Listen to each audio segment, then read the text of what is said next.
All right, so we're going to be talking about autoimmune conditions. So yeah, typically they're around 30 to 40 minutes, I'd say, and each topic is going to be different depending on who and what we're going on. But this week I do want to talk about autoimmune conditions, it kind of like its prevalency in the United States typically, because I mean, not only are people metabolically unwell, but many people deal with autoimmune conditions. So we're talking about lupus, multiple sclerosis, Crohn's, colitis, IBD. Many people deal with these issues. So really the whole ideology behind like me having this group meeting for you ladies is to understand, okay, many women deal with immunological issues. What does that mean? They deal with an issue where the immune system is, for lack of better terms, hurting them. And I mean that in the best way possible. What that means is that, like, we all know someone that's dealing with some type of chronic fatigue, fibromyalgia symptoms, chronic insomnia, and it's all actually stemming from the immune system being overactive. Our immune system, which mainly a ton of it is actually located in the gut, which is a whole different topic, and we'll get into that today. The immune system is mainly involved in your gut, like as mentioned, but it's your first line of defense. Obviously, if you're dealing with an infection, it fights it off. If you're dealing with a viral infection, it fights it off. So that's kind of what I want to talk about this topic today, not only just for autoimmune, but really for anybody that's dealing with these issues, or really just like immunological issues, since I know many are. Okay, so I like to categorize autoimmune conditions into like 3 different categories.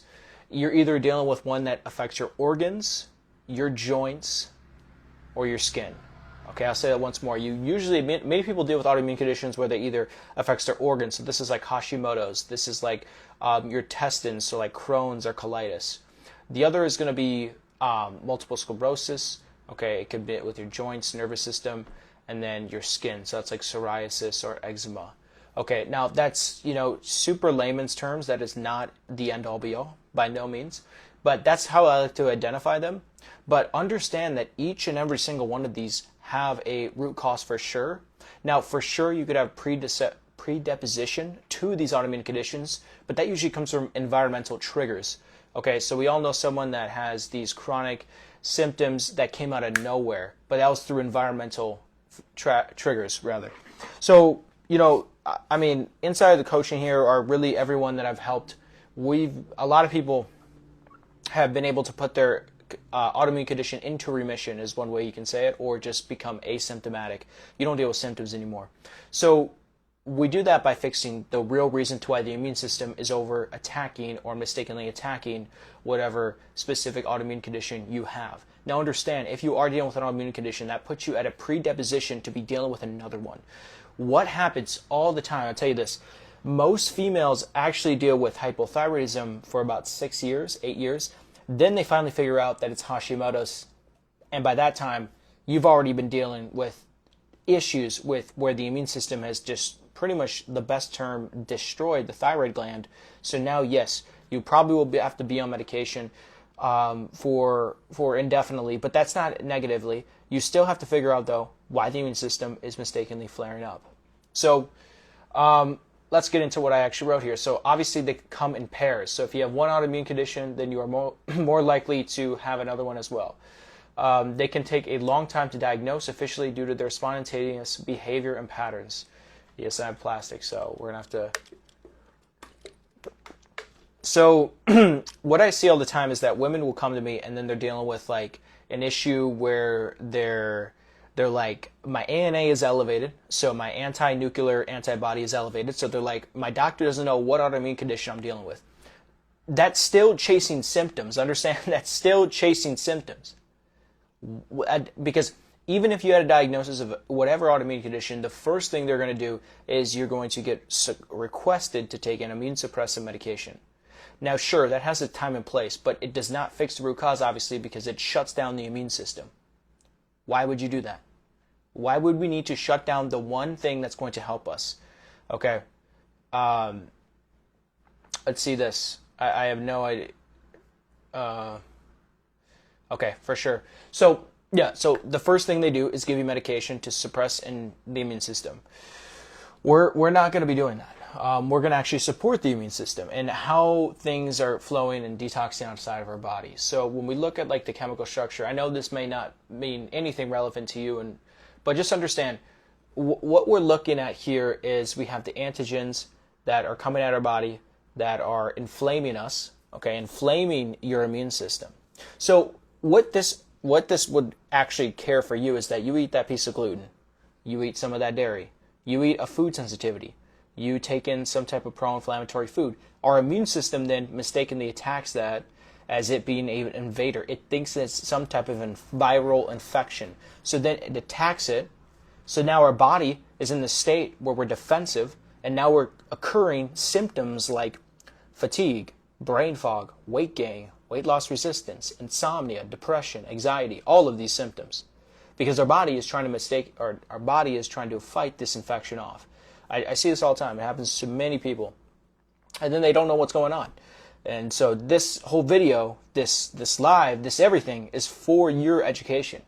It's for you to have that empowerment to understand, oh, this is what's actually causing my issues. We'll get into it. So obviously 50 million Americans, we all know, you all know someone with an autoimmune condition. We all know that. Okay. It's a progressive state, okay, that happens over time. You don't wake up one day and you have an autoimmune condition. You don't. Yes, you could be born with type 1 diabetes, which is also an autoimmune condition to the pancreas, for sure. But for majority, about 95% of people, that is an ongoing progression that happens, and then you get to that state where the immune system is like, I'm done. Your body goes haywire. By the way, you don't have to have a full-blown diagnosis of an autoimmune condition to actually have autoimmune issues. You could just be someone who's just living their life, and then all of these occurring issues come out of nowhere. So that could be another thing true as well. So that's why this live stream and the replay that we're going to have here and all that is going to be pivotal to understand what's happening. So statistically, women make up around 80% of all diagnosed autoimmune cases. Genetic predisposition to develop one. Okay, genetics load the gun, environment pulls the trigger. What does this mean? Now, we just started gene testing. I do it on some now, and we're going to get into it.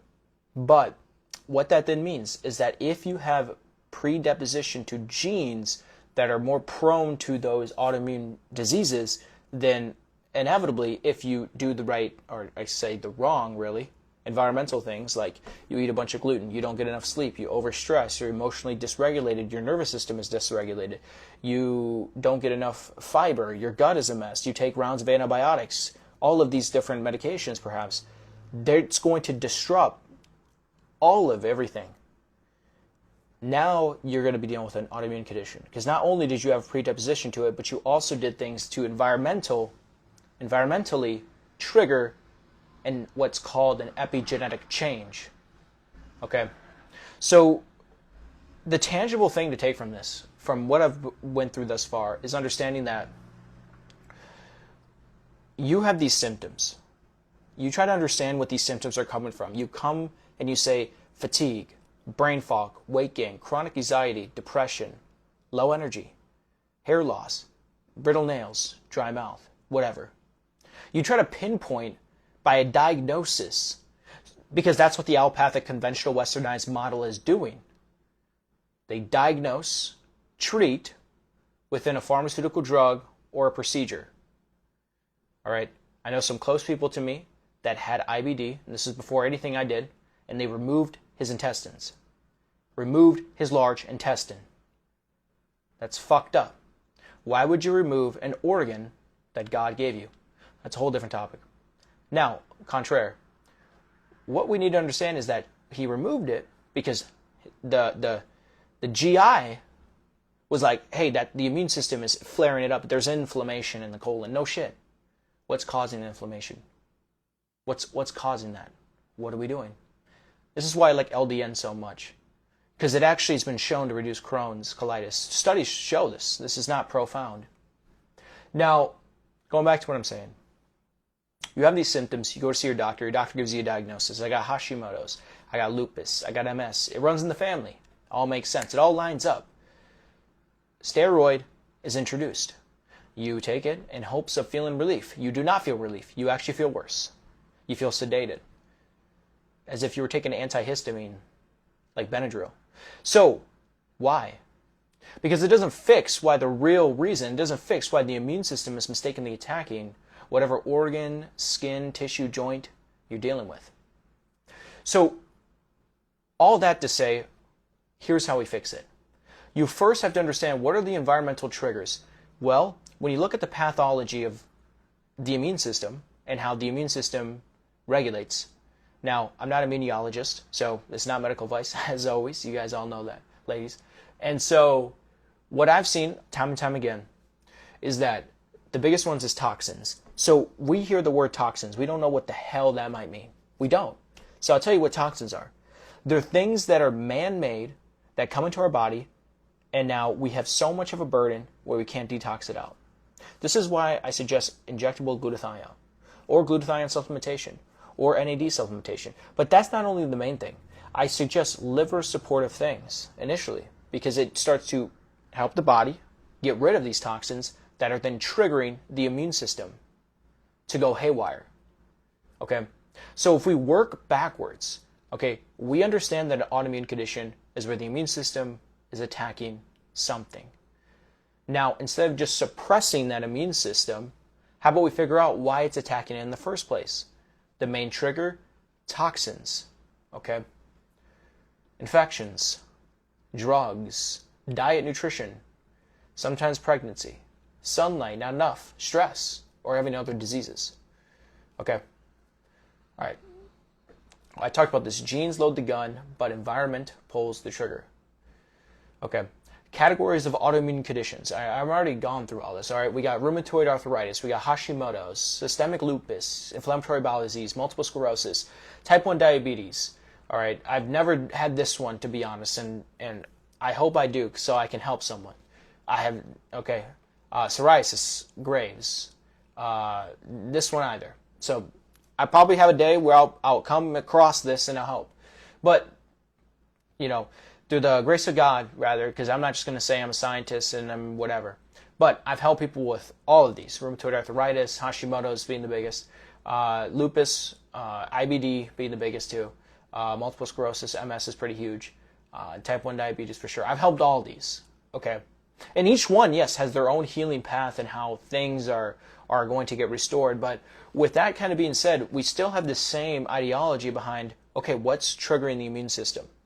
That's still the same thing. Okay.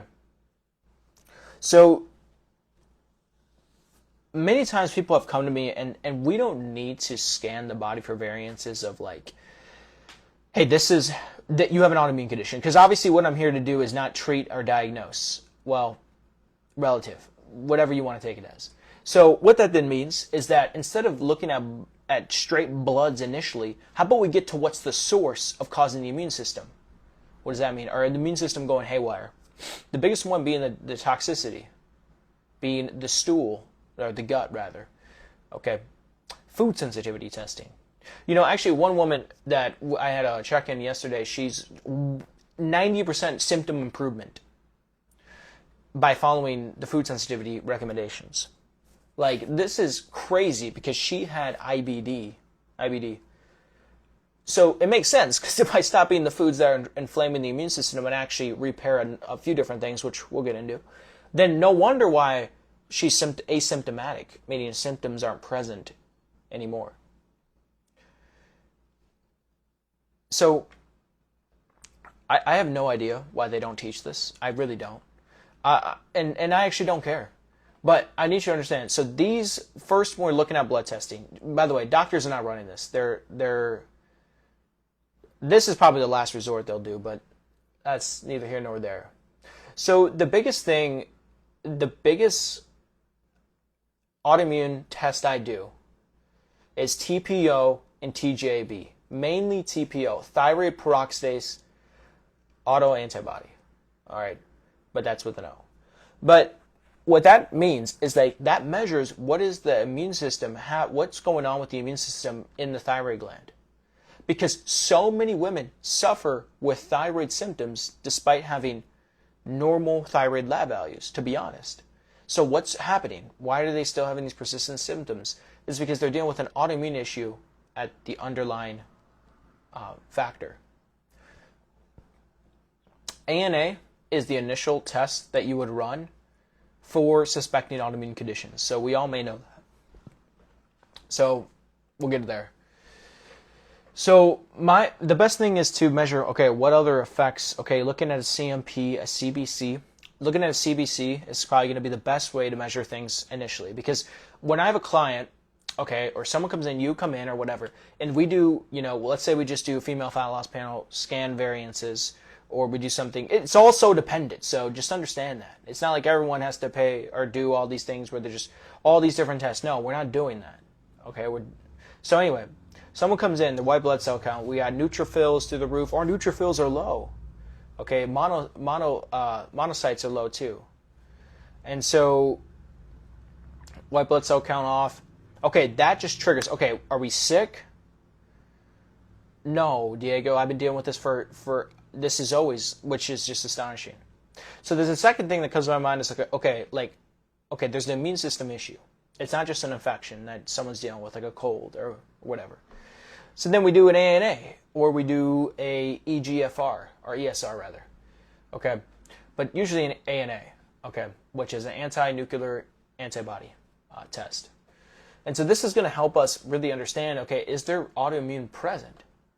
From there, we can then detect what autoimmune condition is present, okay, for many different areas. And so, honestly, the best way, unfortunately, I can't unless I get my clinic here, which you guys should fly out, see me in Minnesota, but that's all. We'll get into that. But the best way is doing ultrasounds. Ultrasounds to the thyroid gland, ultrasounds to the intestines. Those are going to be some of the best ways to kind of scan the body or suspect the body with, an autoimmune condition. Thankfully, for some people, it's more symptomatic in terms of understanding where the immune system or autoimmune condition is. If you're dealing with terrible gastrointestinal issues, so terrible bloating, constipation, mainly diarrhea, okay, that makes sense. If my ANA is elevated, it's probably Crohn's. If I am dealing with chronic fatigue, weight gain, brain fog, okay, maybe it's Hashimoto's. If I'm dealing with tons of like joint pain and stuff like that, then it's probably might be MS. I'll have to look in there. But essentially, just understanding those variables are going to be huge, really huge. Okay, that's how blood is drawn. Obviously, now it's Adobe's going crazy. Okay, so another big marker is, and I'll talk to you, Lil Miss B73. So we'll have to get in touch. Text my DM. You can DM me right now. So the main marker that I always test too is the high sensitivity C-reactive protein. Now, in most testing I do, it's high sensitivity C-reactive protein cardiac, because the number one killer in the United States is cardiovascular disease. So I'm trying to save a guy's life. And so with that kind of being said too, we're just going to be looking at just a normal CRP, still very valuable. But if your C-reactive protein cardiac is elevated, then you're probably going to be dealing with a high CRP just in general. Okay. So I won't get into this. This doesn't matter to you. TPO. So you either have Graves. I should be mentioning that because people suffer from that, sadly. And then Hashimoto's. The thing is that unfortunately for thyroid autoimmune conditions, the only solution they have for those is thyroid medication, which has nothing to do with the immune system. So that just doesn't make sense. See, like, what are we thinking? What are we thinking? Vitamin D. This is huge. I honestly like vitamin D between 60 to 80 nanograms per milliliter. That's going to be the best. So the best thing that I figured out now through clinical experience, so like actually helping people, is low-dose naltrexone, glutathione, BPC 157, KPV. All right, that's going to be the biggest thing that I've seen to help. Now, obviously, this comes in conjunction with all the recommended dietary recommendations. Okay, obviously, you have it on my screen here. The case for gluten removal. Gluten is commonly removed in thyroid autoimmune conditions. It's been so proven. So there's a diet out there called the AIP diet. So it's the autoimmune paleo diet. So I think it's an incredible diet. It's elimination, reintroduction, and then have it stabled out.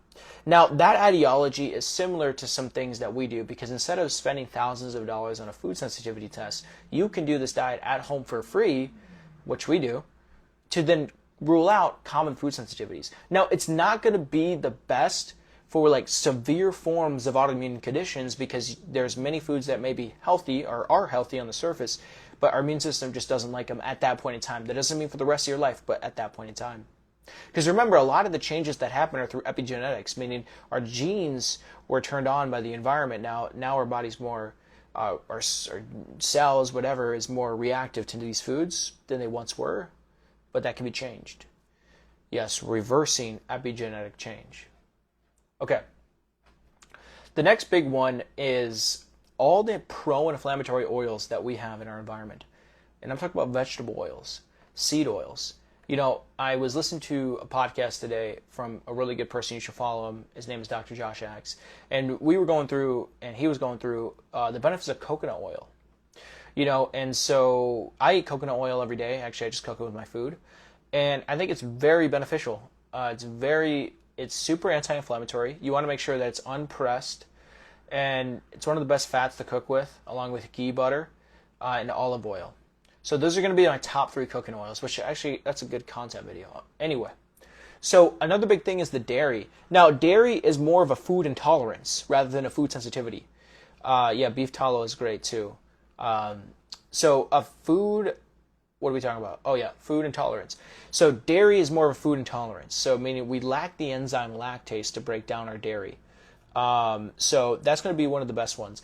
Now, the second thing, or the third thing rather, is, oh man, what was it again? Soy. Why is that?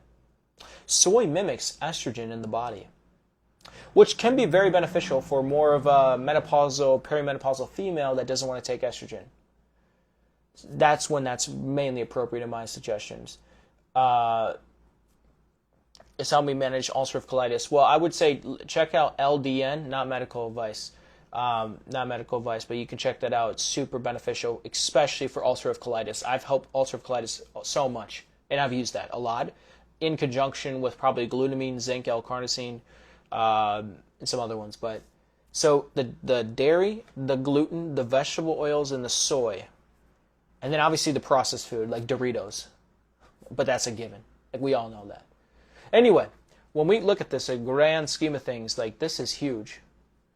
Anyway, soy, yeah, that's a big one. I just said that. So the best way to eat is the Mediterranean diet. You know, that's really the best way to eat. Actually, if you look at the blue zones, that means like the people that live the longest, they eat Mediterranean. And so they actually eat lower in protein. That's why when you initially start, you don't really have that much protein. Why? Because we want to stimulate something called autophagy. And now, a lot of the work I do for you ladies, and all my code, I have, you know, all guys too, like all clients. A lot of it is like I can't even like relay the information because I'm not even at the point where I can get to that yet, where I can actually like try to comprehend, or have you guys try to comprehend what I'm doing. That's why it's coaching though. But anyway, on the second hand, that's why I'm not a teacher. I could be, but what that then means is that initially your body is always stuck in what's called mTOR. mTOR is always sugar burning. They're burning sugars. This is why you have weight loss resistance. That's why you can't lose weight. Dr. Axe, yep. Yeah, Josh Axe. He's a really good, educated Christian. Like, he actually came out with a book. You should check it out. It's a really good one. Not affiliated, by the way. So, anyway, so we were talking about we all deal with weight loss resistance, and this is still going to go back to autoimmune conditions, but what happens is that our body stays stuck in always mTOR. So this is an energy pathway that our body has. So we have mTOR and AMPK. The reason why fasting, ketogenic dieting, is so beneficial for many people, and medicinally too. Medicinally, it's being shown to be incredible, and not for prolonged periods of time. This doesn't mean for lifelong, because everything works until you work it too much. Anyway, going back. So these promote autophagy, the cleaning of cells. So this is the removal of dead, dormant cells, okay, and the regenerative properties of new cells coming in. So this week I had a podcast with a gentleman who sells the X39 patch. So I'm not here to sell you the X39 patch. But what I am here to tell you is I want to give you guys options. I want to give you guys different things to be out there. Because the thing is, at the end of the day, this isn't even business anymore. This is livelihood. Because people come to me at the most emotional, dysregulated state because they've been screwed over and they've been failed by the medical system. So my job here is to find the truth. To find the truth. You know how many times that I've had the opportunity to go back to what I once said and negated that. Said that's false. Because I have that humility in me. I have it. So what does this mean, all of us? So our bodies stay stuck in sugar burning. And so the Mediterranean diet switches to AMPK because it lowers protein. So if you're doing a macronutrient ratio, it's about 50% carbs, 30% fats, and 20% protein. The reason why we like that is because it's high in antioxidants, with the focus obviously on fruits and vegetables. Okay. It also focuses on fiber-rich carbohydrates, because when you hear 50% carbohydrates, you're thinking, oh, if I have blood sugar issues, that's probably not congruent to what I want. Well, here's the thing. If you actually have enough fiber, about 30 to 40 to even 50 grams of fiber, then that actually stabilizes your blood sugar because fiber isn't actually digested into the gut. Okay, here's another one. If you hear that, Diego, I can't handle fiber, well, that's another issue.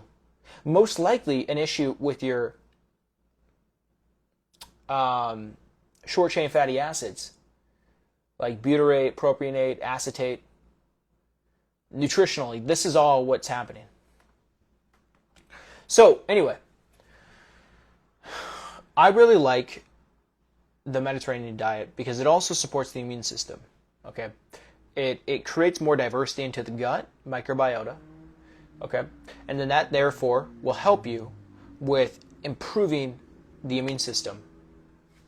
Now, when you guys, everyone knows this because you've already done it, or you are going to do it. You've done the gut shot, the complete vitality gut shot, whatever the heck you want to call it.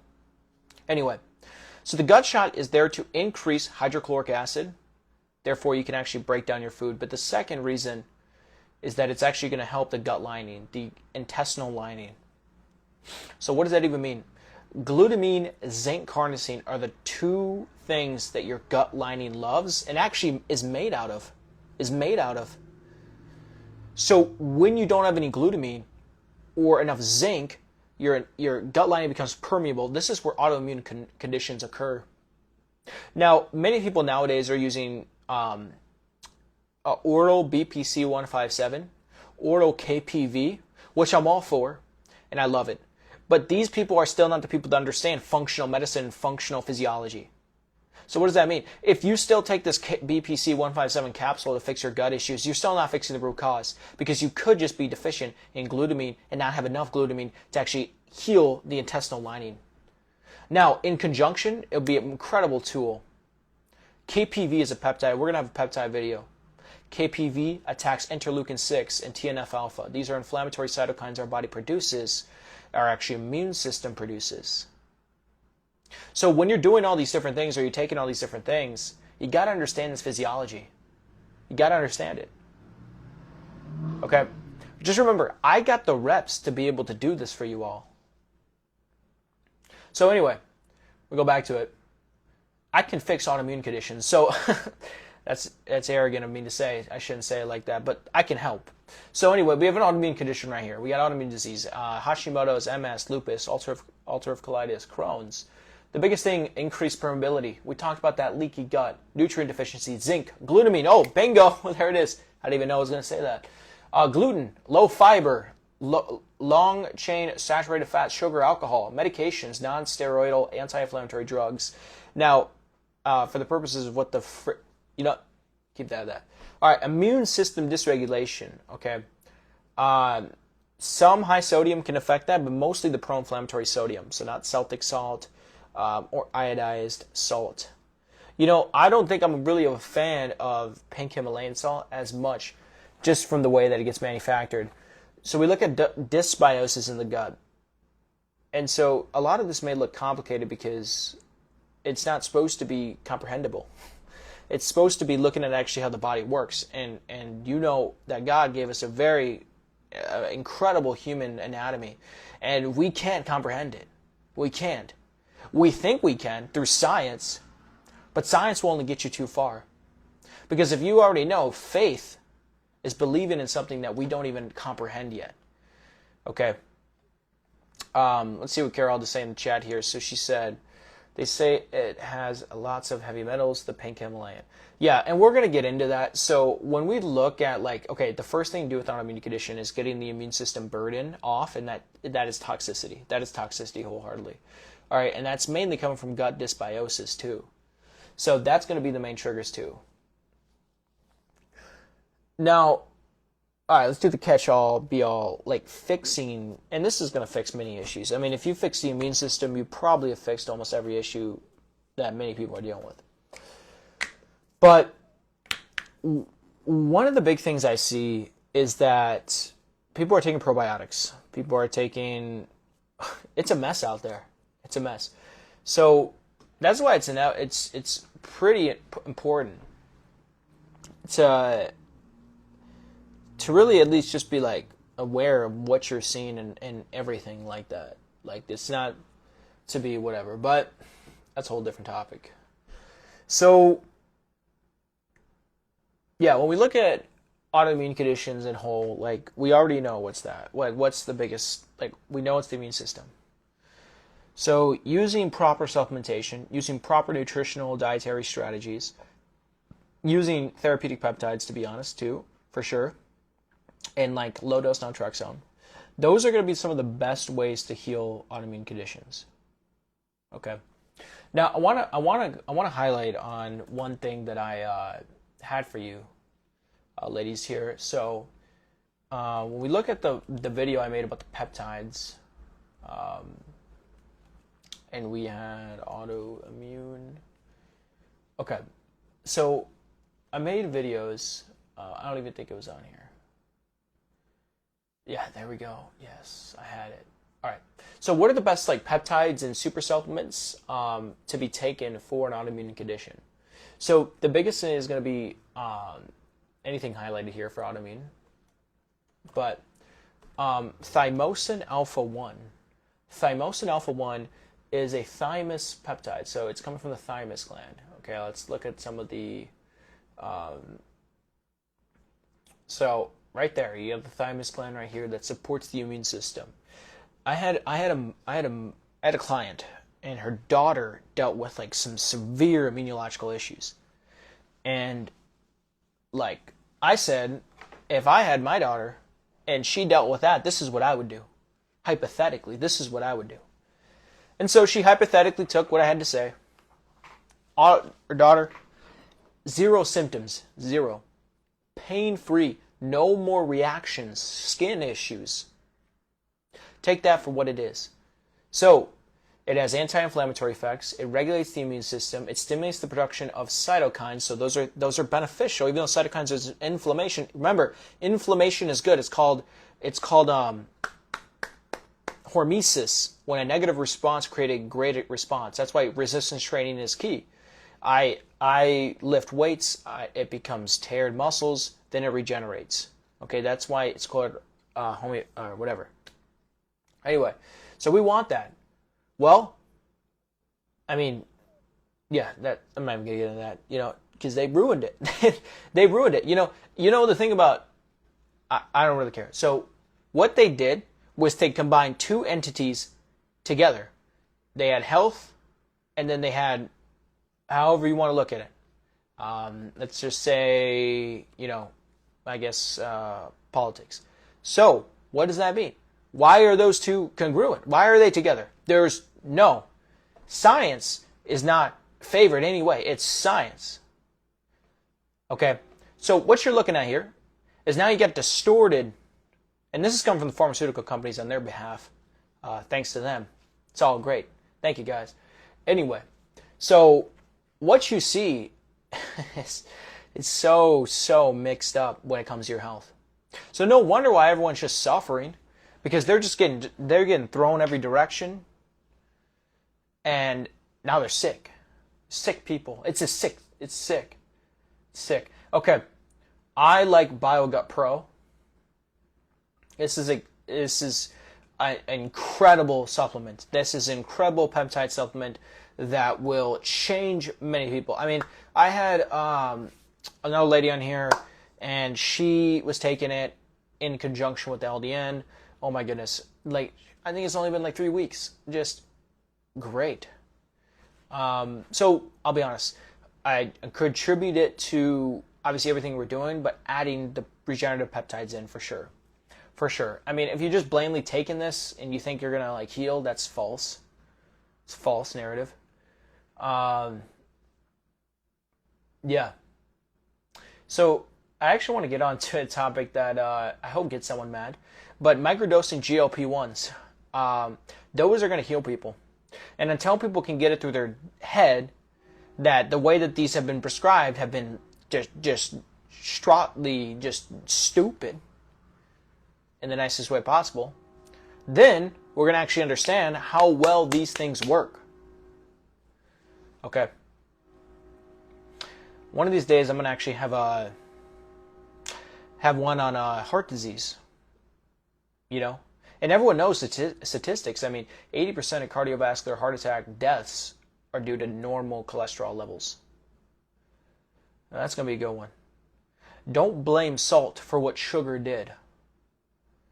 You know, I honestly don't fuck with any 3-letter agency or organization in terms of like understanding that like our truth, like, yes, the FDA has good truth, so does the CDC, but it's just like I'm trying to understand like what's going on. You know, so what I'm hoping is that the FDA will allow peptides to be congruent, and then we can go from there. That's what I'm hoping. Okay, so is there any questions? Thoughts? Questions? Concerns?